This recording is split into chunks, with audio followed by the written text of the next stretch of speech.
Sebagai tersangka dalam kasus korupsi pengadaan Pusat Data Nasional Sementara atau PDNS Kemenkominfo. 3 diantaranya ini merupakan pejabat Kominfo, termasuk juga dengan Dirjen Aptika Samuel Abrijani. Dan 2 orang lainnya ini merupakan pihak dari swasta. Dan dari proyek senilai 959,4 miliar rupiah ini, negara diperkirakan rugi hingga ratusan miliar rupiah. Sebetulnya PDNS ini dibangun sebagai solusi sementara dari PDN permanen hingga rampung. Namun kini tercoreng setelah PDNS Surabaya ini kemudian diserang ransomware hingga memicu pengunduran diri dari Samuel. Kini penyidikan masih terus berjalan. Pertanyaannya pemirsa, masih adakah kemungkinan adanya tersangka baru dalam kasus ini? Dan bagaimana pula keberlanjutan dari proyek Pusat Data Nasional yang kian mundur? Kita akan bahas selengkapnya pemirsa bersama dengan sejumlah narasumber yang akan saya perkenalkan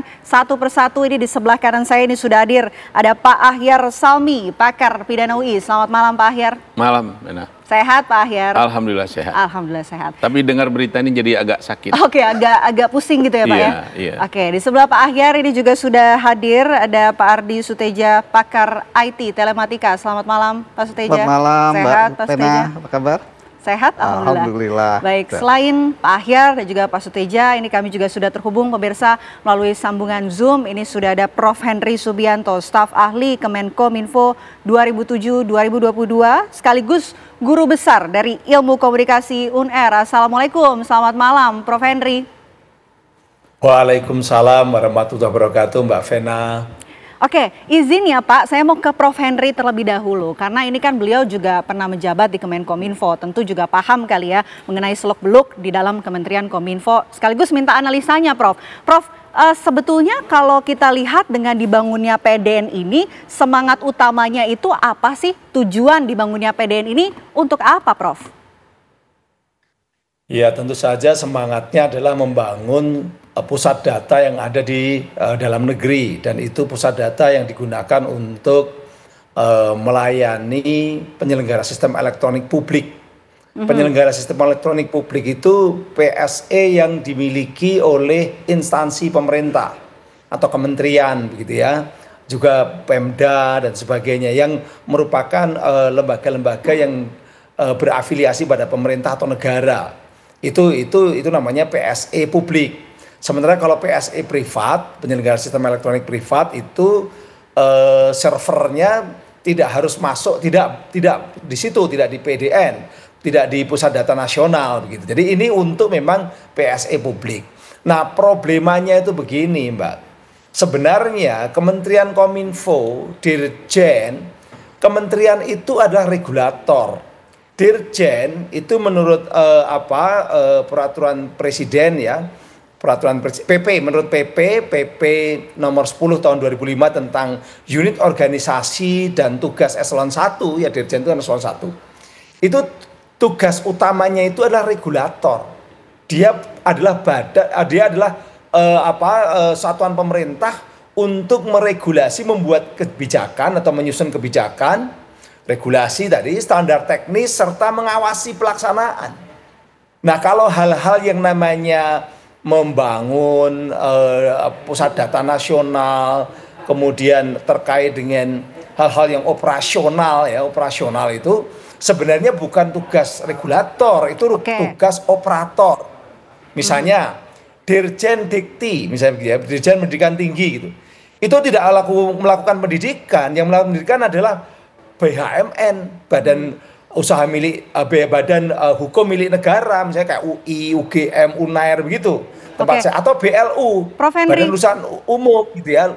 Ini yang jadi masalah adalah ada semacam kesalahan fungsi di mana regulator malah membangun dan sekaligus seolah-olah bertindak sebagai operator. Nah, kalau itu terjadi penyimpangan, lalu kan tugas Dirjen dan tugas kementerian itu kan mengawasi, selain membuat regulasi, mengawasi. Siapa yang mengawasi gitu loh.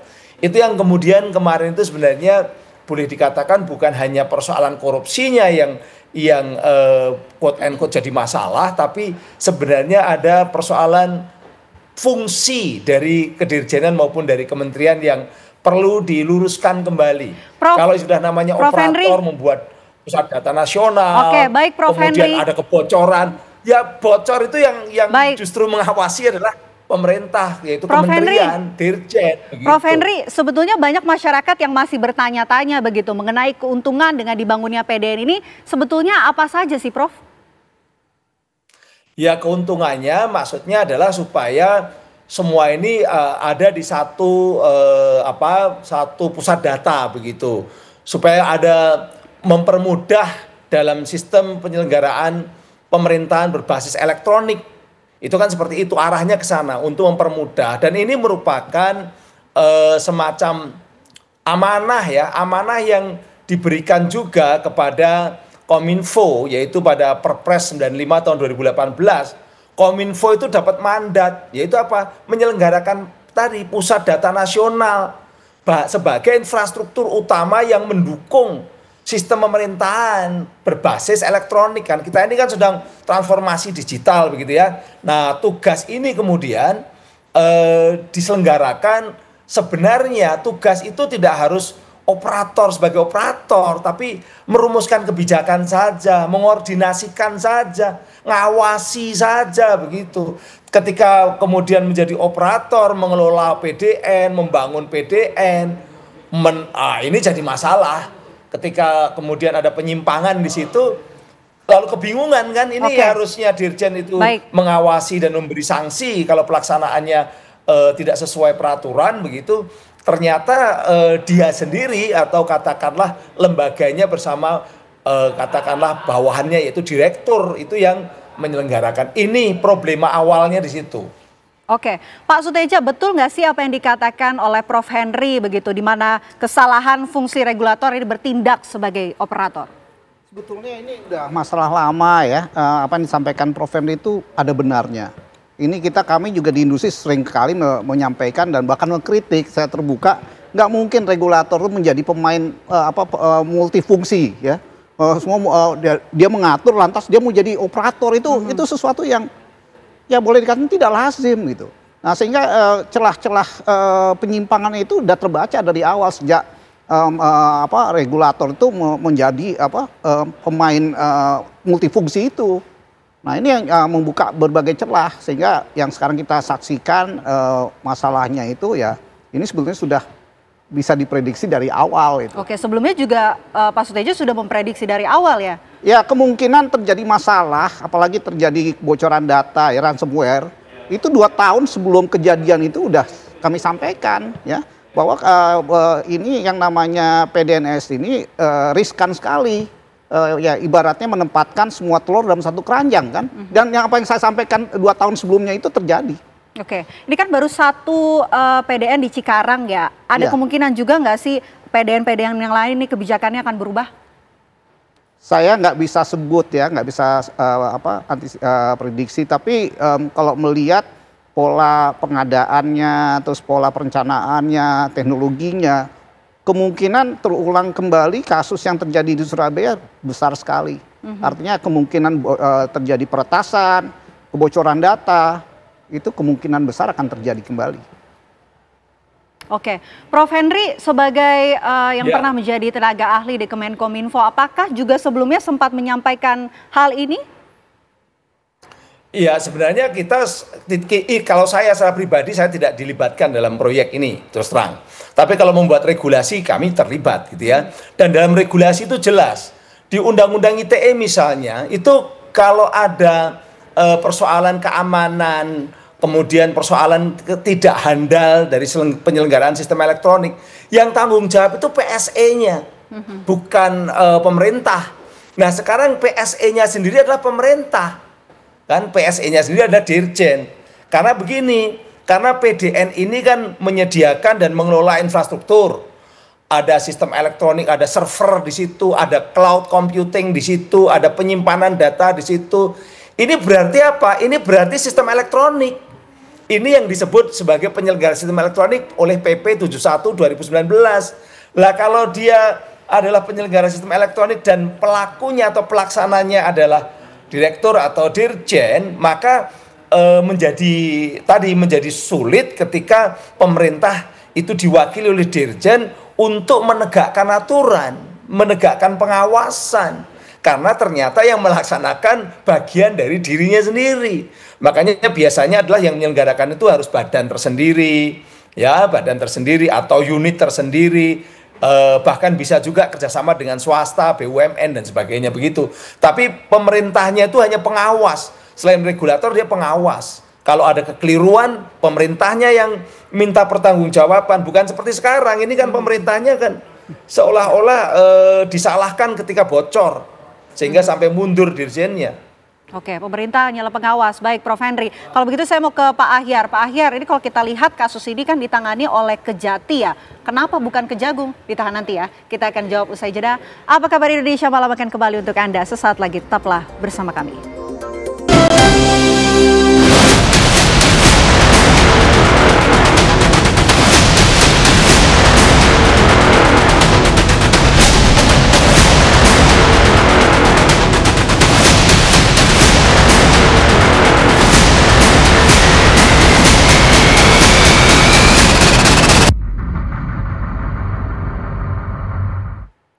Anda kembali menyaksikan Apa Kabar Indonesia Malam, pemirsa. Kita lanjutkan diskusi kita. Pertanyaan menggantung saya tadi untuk Pak Ahyar. Pak Ahyar, ini kan kalau kita tahu kasus ini tengah ditangani oleh Kejari ya. Kenapa Kejari yang menangani ini, bukan Kejaksaan Agung? Tentu Vena yang persis tahu tentu pihak kejaksaan ya. Kembali buat kita masyarakat, ini pasti ada pembagian pekerjaan.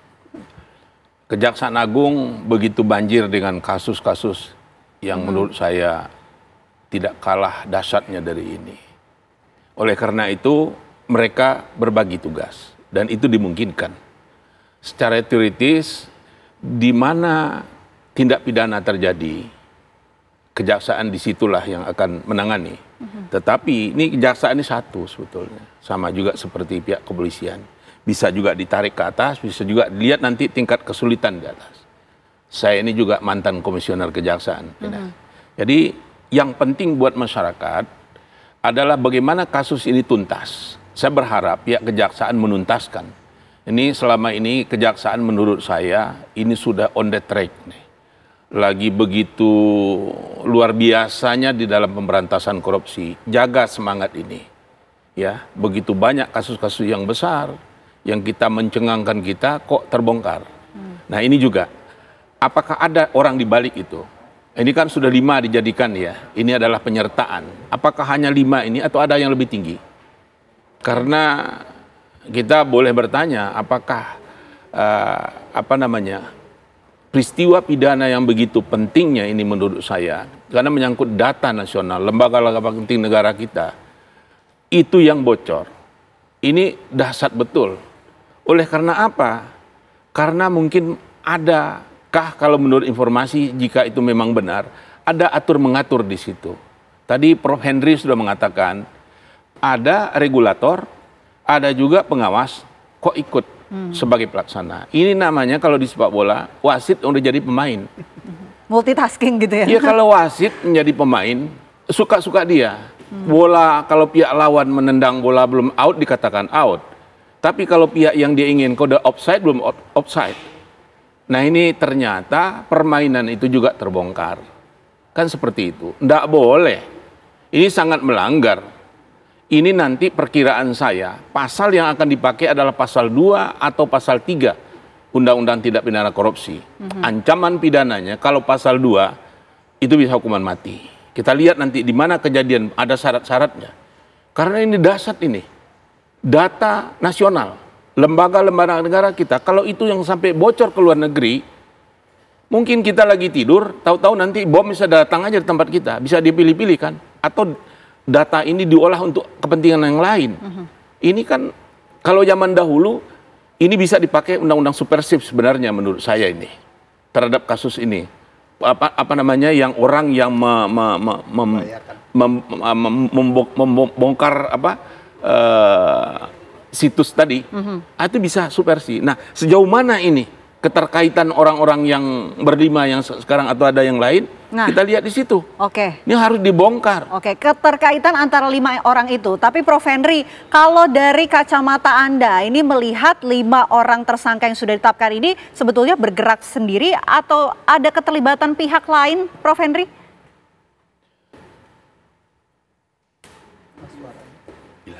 Prof. Henry, audionya belum diaktifkan?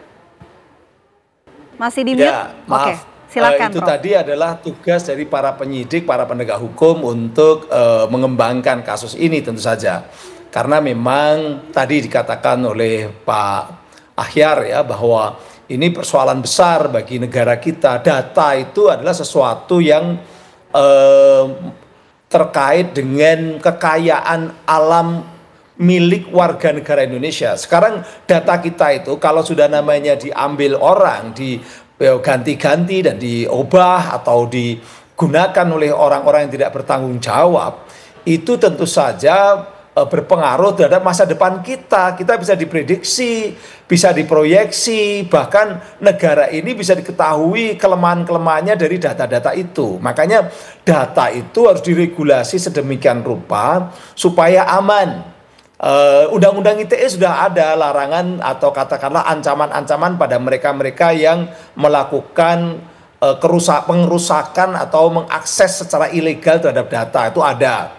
Ya, bahkan yang mengubah-ubah itu lebih tinggi lagi, dan ancamannya sampai 12 tahun kalau sampai membuat data-data yang sebenarnya itu diubah lalu seolah-olah otentik, itu 12 tahun. Ada yang sampai 10 tahun, ada yang 9 tahun, terus sesuai dengan dampaknya atau kerugian yang akan dimunculkan gitu.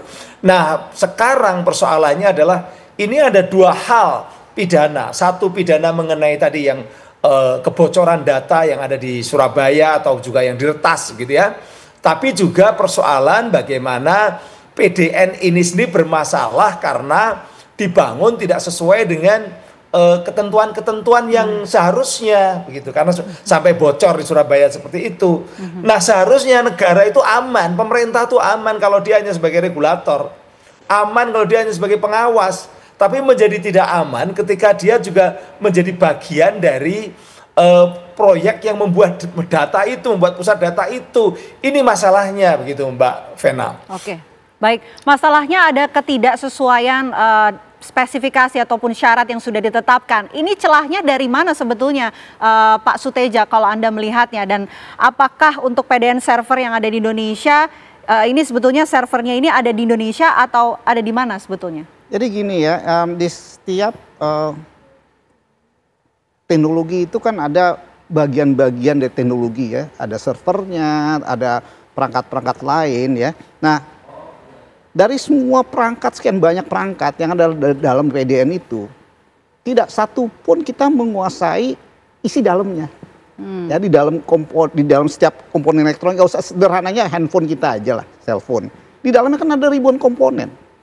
Nah, di setiap ribuan komponen itu masih ada operating system, ya kita sebut firmware. Nah, kalau ini udah satu terkena, itu kan menjalar ke mana-mana. Nah, persoalannya pengadaan ini juga tidak transparan. Dulu yang mengadakan siapa, dari mana, apakah beli langsung dari pabrik, ya. Ini kita bilang masalah isunya ada juga pada rantai pasok, supply chain. Nah, kalau udah supply chain ini tidak jelas, ya artinya apa? Ini perangkat yang kita beli, kita peroleh, kita pasang. Sebelumnya dari awal dipasang itu udah bermasalah. Sudah ada celah kerentanan yang tidak pernah diaudit. Nah, ini problem di kita itu hampir semua seperti itu. Kenapa? Kita ini konsumen. Kita bukan pencipta, bukan yang memproduksi perangkat teknologi. Kita cuma penikmat, konsumen. Artinya apa? Di dalam komponen di dalam perangkat itu komponen kita nggak ngerti isinya apa. Artinya ini menurut saya dari awal memang sudah bermasalah. Oke, tapi kalau untuk server pusat data nasional ini sebetulnya ada di Indonesia harus atau di mana? Ada di Indonesia. Harusnya ada di Indonesia. Sesuai dengan ketentuan yang tadi disampaikan Prof. Henry. Kalau saat ini? Ada di Indonesia. Oke. Ada di Indonesia. Nah, yang jadi masalah itu apakah komponen itu bermasalah? Kok bermasalah artinya apa? Ada kemungkinan terdapat implant ya yang mengirim data keluar. Itu bisa saja. Nah, sekarang bisa saja ditembus oleh ransomware. Artinya kan ada kerentanan kan? Dan kerentanan itu sudah diketahui oleh mereka yang meretas. Petanya mereka sudah punya. Itu gimana? Mereka kok bisa punya peta dan tahu begitu soal celah tersebut? Di dalam laporan BSSN ya tahun 2024 kemarin itu kan sudah disampaikan bahwa dalam kurun waktu 1 tahun kita mengalami serangan cyber dalam berbagai bentuk, jumlahnya ratusan juta. Nah dari ratusan juta itu kan ada kegiatan scanning dari luar. Jadi apa istilahnya kerentanan dalam sistem infrastruktur kita, pertahanan kita itu sudah diketahui oleh pihak luar. Oke, lantas kalau tidak mau ini terjadi lagi, pembenahan seperti apa yang harus dilakukan? Apakah pembenahan soal tata kelola? Dari tata kelola jelas ya, itu harus kita ada istilahnya kalau kami di industri keuangan kita sebut dengan GRC, governance, risk, sama compliance. Ya, governance itu tata kelola. Risk itu terkait dengan risk management, manajemen resiko. Dan ketiga kepatuhan. Nah, kok 3 ini tidak harmonis, kita cuma tahu satu aspek, ya udahlah, nggak usah kita ngomong yang canggih-canggih. Ini harus berjalan bersamaan. Tata kelola kita harus paham, siapa yang melakukan tata kelola, harus ada yang ngawasin. Risk management juga kita harus mampu mengantisipasi ketika ada kira-kira potensi kerentanan di mana. Dan terakhir tentu compliance, ada aturan framework regulasi tadi kita ikuti nggak? Kalau itu nggak diikuti ya udah artinya kita menggali kubur kita sendiri. Oke, itu poin-poin tadi. Kalau begitu saya mau ke Pak Ahyar. Rentan nggak sih dengan undang-undang PDP ini ditahan nanti ya Pak Ahyar? Dijawab usai jeda. Apa kabar Indonesia Malam akan kembali untuk Anda sesaat lagi.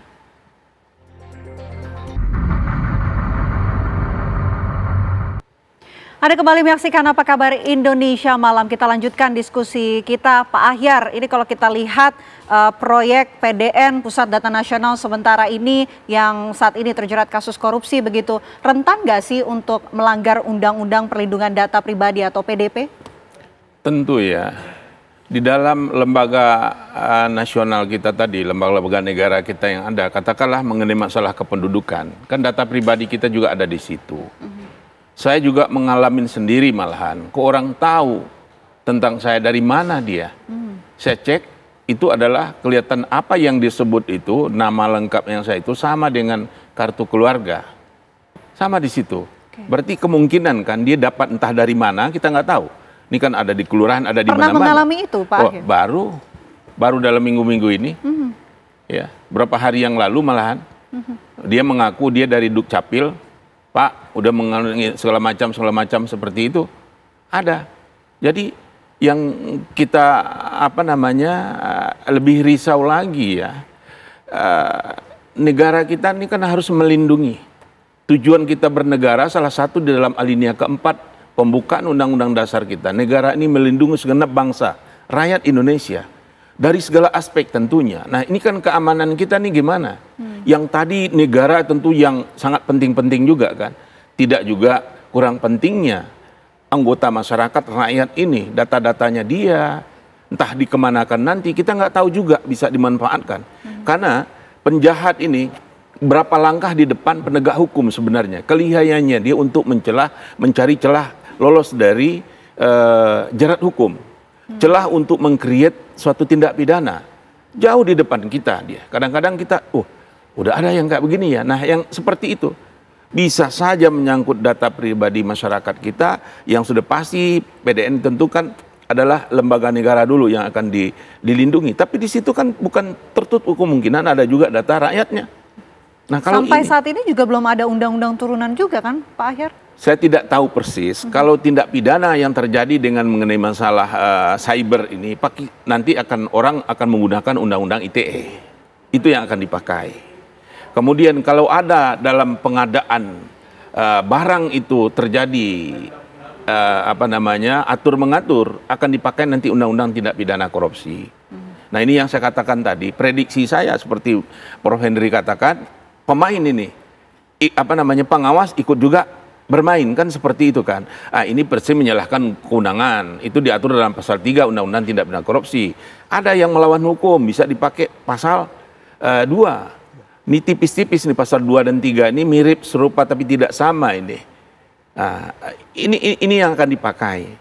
Nah, kalau penjebolannya itu nanti kalau menurut saya tentu adalah undang-undang ITE.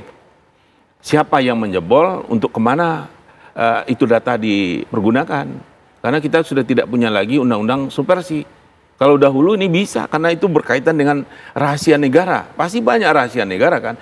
Kalau ini udah bocor, rahasia yang udah bocor mau apa lagi? Ya. Bagaimana kita merubah? Ini pasti rahasia yang perencanaannya tentu udah berpuluh-puluh tahun, berapa tahun dilakukan oleh tim, berapa dana sumber daya dialokasikan untuk itu, diretas ulang, kita robah lagi, nggak mudah untuk merubahnya. Kan ini suatu pekerjaan lagi. Masa yang sudah diretas harus kita pertahankan. Ini kan PR yang baru lagi kan. Ya. Mudah-mudahan kalau ada pengadaannya lagi, jangan lagi wasit jadi pemain. Kan ini repotnya di negara kita kan seperti itu. Pernah nih Vena, saya suatu saat ada mengatakan, itu tidak semua ya, tidak semua adalah yang mengatakan kalau ada uang yang liwat di depan mata kita, masa kita lihat aja, masa kita nggak kebagian. Nah, pola mindset yang kayak begini yang repot ini mindset koruptif. Jadi setiap yang ada, contoh kalau dalam kasus kalau berpikir seperti itu ya, sekiranya berpikir seperti itu, ini ada pengadaan barang, masa kita diam aja nggak dapat duit. Tadi yang kita dengar telah disitakan berapa sertifikat tanah kan. Ini patut diduga itu uang-uang yang diatur mengatur tadi, mereka akan belikan kepada tanah-tanah mungkin saja. Nanti kita lihat. Kita minta juga, tentu saat sekarang masih agak tertutup tentu pihak kejaksaan yang nggak akan mereka buka. Kalau dibuka semuanya nanti bisa lari semua tuh. Kan kita nggak tahu juga. Nah ini yang saya memohon ke teman-teman kejaksaan, tolong kembangkan kasus ini. Ini sangat membahayakan negara ya. Kerugian keuangannya saja ini udah hampir 1 triliun kan. Udah ratusan miliar sekian kalau nggak salah 900-an miliar begitu. Ini hampir mirip-mirip dengan Zarov nih di Mahkamah Agung kan. Kejadian ininya. Kita ini tolong ada lagi nggak yang lebih, ada lagi nggak setoran ke atas. Ini kan baru Dirjen.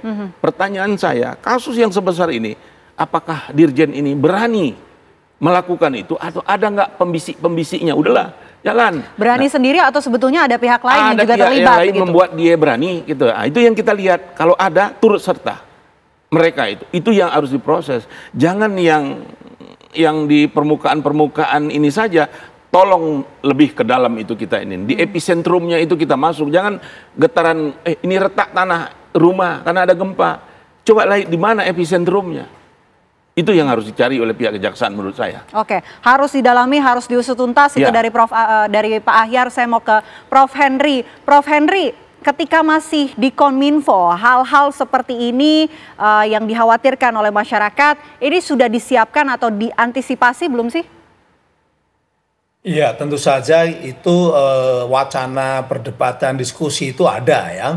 Tapi kalau tadi saya katakan yang terkait dengan proyek ini, waktu itu saya sudah tidak terlalu banyak terlibat dengan itu. Karena ini memang lebih banyak di tingkat dirjen sama menterinya. Karena ini kan kalau kami itu di regulasinya kami dilibatkan. Tapi kalau udah kebijakan terkait dengan proyek, dengan program, itu memang ada di dirjen dan di Pak Menteri. Nah, tapi ada yang ironi sebenarnya Mbak Vena. Ironinya begini, ini kan data-data yang dikumpulkan oleh penyelenggara sistem elektronik publik, milik instansi, pemerintah, negara, itu kan dibobol atau tidak aman karena diretas seperti yang terjadi di Surabaya, ya di PDNS Surabaya.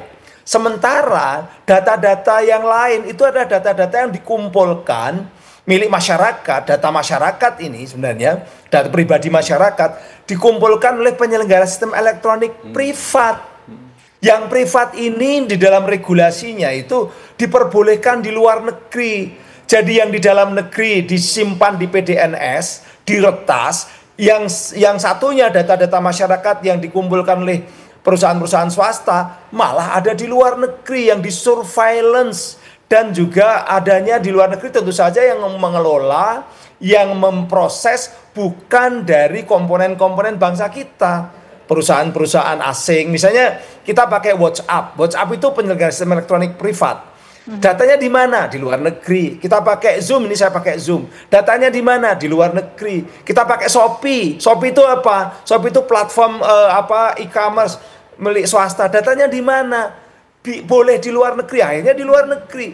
Jadi kita ini lemah sekali dalam persoalan data, data milik publik yang dikelola oleh PSE publik itu disatukan tetapi kemudian tidak aman karena ada ada hacker.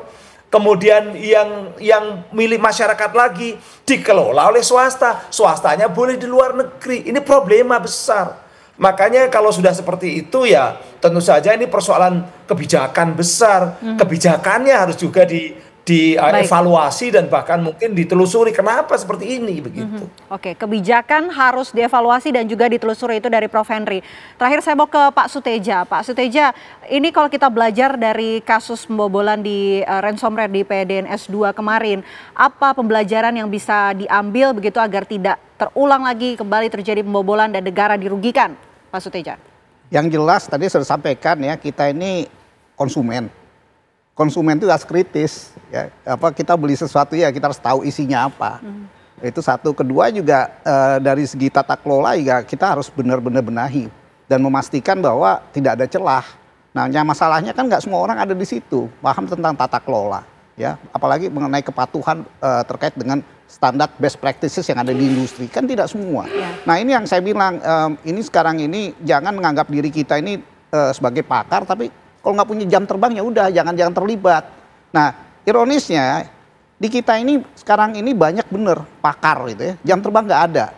Sedangkan kalau kita mau dibilang pakar, memang secara kuantitas banyak, tapi secara kualitas orangnya itu aja. Ini kenyataan ya yang saya harus sampaikan, dan banyak sekali persoalan-persoalan di masyarakat, di industri yang sekarang itu menjadi persoalan yang harus dibenahin. Dan siapa yang membenahin? Ya harus kita semua. Kita semua, industri harus terlibat. Jadi pemerintah juga tidak bisa sendiri.